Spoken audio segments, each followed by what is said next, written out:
After the obstetrician took Natalia's newborn away, he was shocked and gasped when he heard the baby utter a single word. That shock, however, prompted him to do something that ultimately saved the child's life. What did the baby say, or so the doctor thought? Find out in today's story, and let us also know where you're listening from today. Natalia and her husband, Alex, were overjoyed when, after many weeks of waiting, she finally went into labor. The delivery was long and painful, but when they were able to hold their little boy, they felt like the happiest people on the planet. Then the doctor took their baby to the adjacent room for examination. He was a highly qualified specialist who had performed this procedure thousands of times before, and the parents felt there was nothing to worry about.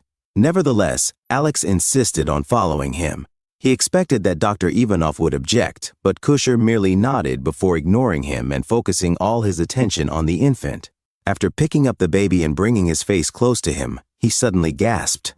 The nurses turned to him, shocked and confused, and asked what had happened, but the doctor completely ignored them. He frowned and looked at the baby more closely, as if listening to something that only he could hear. Then he looked at the infant again, almost as if urging him toward something. There are a series of tests that obstetricians like Dr. Ivanov perform at every birth to assess how well the baby will function independently, outside the womb. In cases of complications, the baby might be transferred to an incubator or a specialized neonatal unit. Before Natalia's child was born at term, his chances of being in good condition were above average. But as Dr. Ivanov examined this infant, he unexpectedly demanded additional tests. Alex immediately lunged at him, demanding an explanation. Dr. Ivanov ignored him. Alex saw him taking a blood sample from the baby. Of course, this could not have been part of the standard procedure. The doctor frowned even more deeply as he inserted the blood sample into a device and studied the results. Then he looked at the baby again. The doctor seemed visibly shaken. "I heard him mumbling something. I'm sure I heard him say it," he muttered. He appeared almost delirious, and an anxious nurse asked him what was wrong. Alex felt the blood freeze in his veins when the doctor continued, "I heard this baby say something to me. It's impossible. It must have been my imagination, but it sounded like help." Alex steadied himself by grabbing onto the nearest cabinet. What did he mean? Was his baby ill? After all they had been through, he wouldn't have survived if something had happened to their child. Alex did not know what to do. He desperately wanted to know the results of the tests, which, according to the nurses, could take several hours. Natalia, no doubt, was worried and very eager to hold her baby again. How could he explain this heartbreaking situation to her? One of the nurses assured him that they would do everything in their power to ensure that the baby received everything he needed. When Alex returned to Natalia, he found her sitting on the bed fully awake yet puzzled about why the doctors were taking so long to return with the baby. Alex recounted everything he had seen and heard, but unfortunately, it did little to reassure her. While they waited in the room, the minutes dragged on. Finally, someone appeared, and to their surprise, it was Dr. Ivanov himself. However, the doctor looked very different from his previous appearances, when he had seemed confident and perhaps a bit arrogant in his competence. It all began one morning when Natalia woke up with unbearable abdominal pain. She was convinced that something was wrong with her pregnancy. Alex felt that familiar sense of helplessness and prepared to take his wife to the obstetrician. When they arrived at the consultation offices on the second floor, Natalia discovered that the waiting room was filled with patients.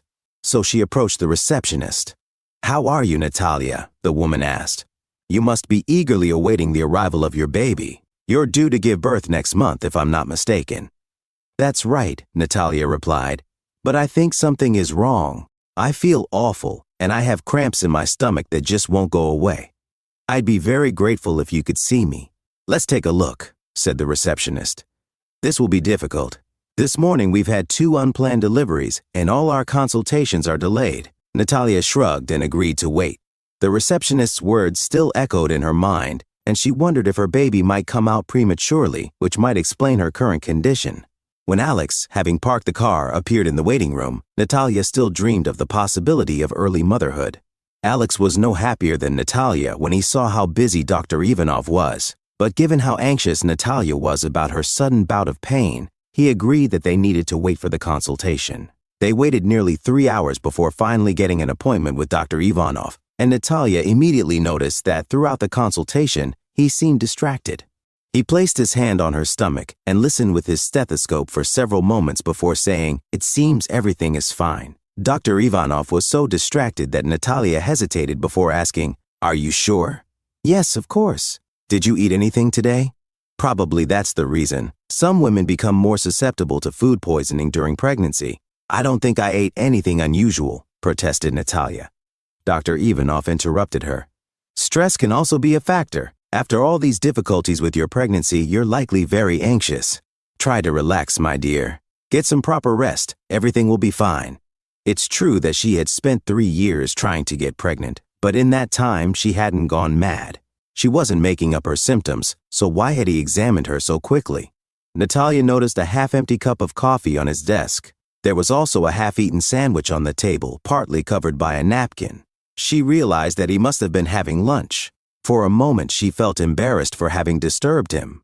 On the other hand, she was worried about her baby, and what he had told her was so vague and nonspecific that she couldn't shake the feeling that he was trying to brush her off. Dr. Ivanov's offhand attitude and the way he dismissed her symptoms and fears made Natalia feel deeply uncomfortable. He was a very renowned obstetrician in their town. Several of Natalia's colleagues and friends had spoken highly of him, but her own consultation with him left her unsatisfied. It did nothing to help her, and she was reluctant to return to his office when her abdominal pains resumed. In the following days, she tried everything to cope with the pain. She ate only light, bland foods, drank herbal tea, and tried listening to music and meditating. Anything to stay as relaxed as possible. But nothing helped. The thought of returning to Dr. Ivanov's overcrowded waiting room brought her no comfort. Finally, when she could no longer bear the relentless pain, she called his clinic again. He prescribed a pain reliever that was safe for her in these circumstances, but offered no practical advice or encouragement beyond that.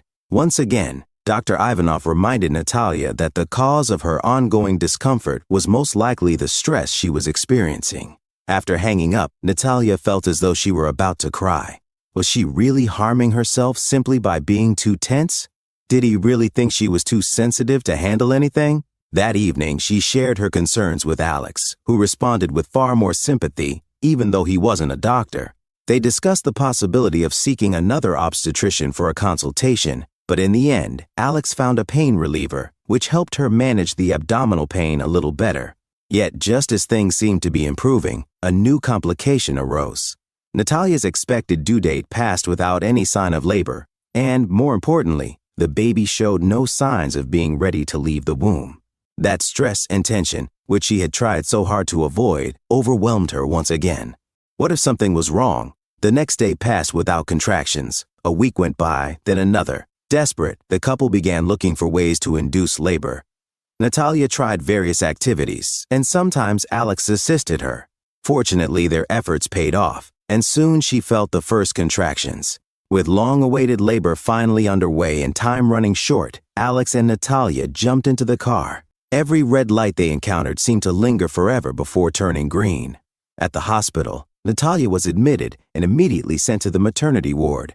Alex followed closely behind. The nurses professionally prepared the expectant mother for delivery, but then a shadow fell over her bed, the presence of the obstetrician. It was Dr. Ivanov. By that time, Natalia was in such severe pain that she probably didn't even recognize him. Alex frowned upon realizing that this was the very doctor who had caused so much discomfort, pain, and insecurity over the past few weeks.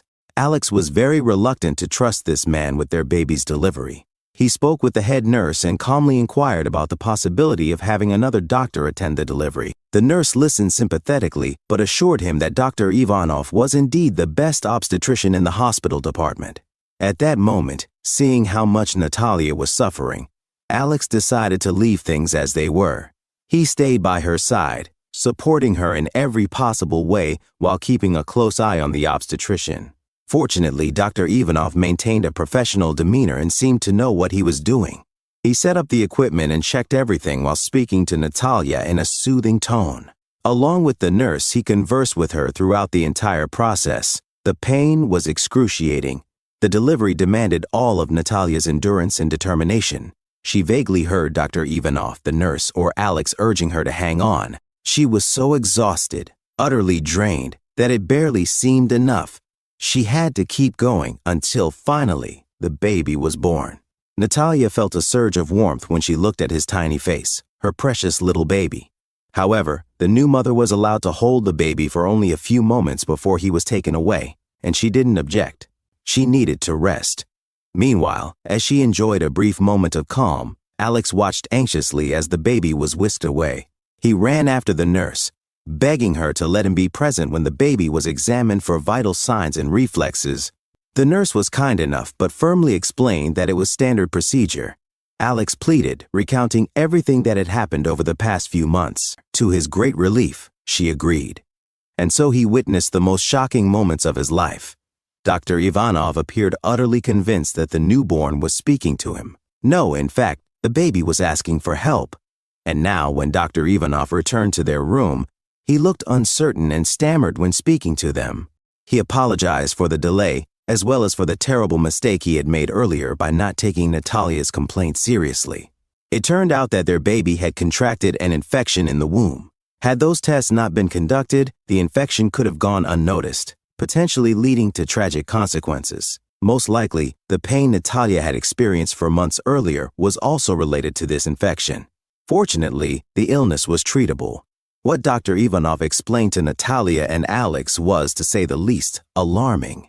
Neonatal infections can be extremely dangerous for the long-term health of a child, potentially causing developmental delays, dangerous changes in the placenta, which nourishes the baby in the womb, nutrient deficiencies, and impaired oxygen transfer. In many cases, such infections lead to miscarriages or congenital defects. While the baby is still in the womb, the balance between the mother's and the baby's immune systems is very delicate, and screening tests for such problems are not yet standard practice. Even treatment for these infections remains largely experimental. However, failing to detect these problems in the first few days after birth could have led to catastrophic, even fatal, consequences. In that strange moment when the baby seemed to speak to Dr. Ivanov, the obstetrician performed crucial screening tests that led to the discovery of the infection. He knew that the baby hadn't really been asking for help, but he was grateful that the baby's word had prompted him to run these tests. The baby was then transferred to a special neonatal unit for high-risk infants. He was prescribed a course of antibiotics suitable for newborns, and fortunately, he responded well to the treatment. A follow-up test confirmed that the infection had cleared. After 6 months, the baby was out of danger, and his proud parents, Alex and Natalia, were allowed to take him home. The parents were deeply grateful that their baby had not suffered any serious damage or defects. Dr. Ivanov offered numerous apologies for his dismissive behavior, which had nearly led to tragedy. The infant, named Nikolai, turned out to be a wonderful child who uttered his first word at the age of 11 months. Or was it his second word? Who knows? What do you think of this story? Please share your thoughts in the comments. And if you enjoyed this video, please like it and subscribe to our channel. Thank you for listening to Storyline Narratives.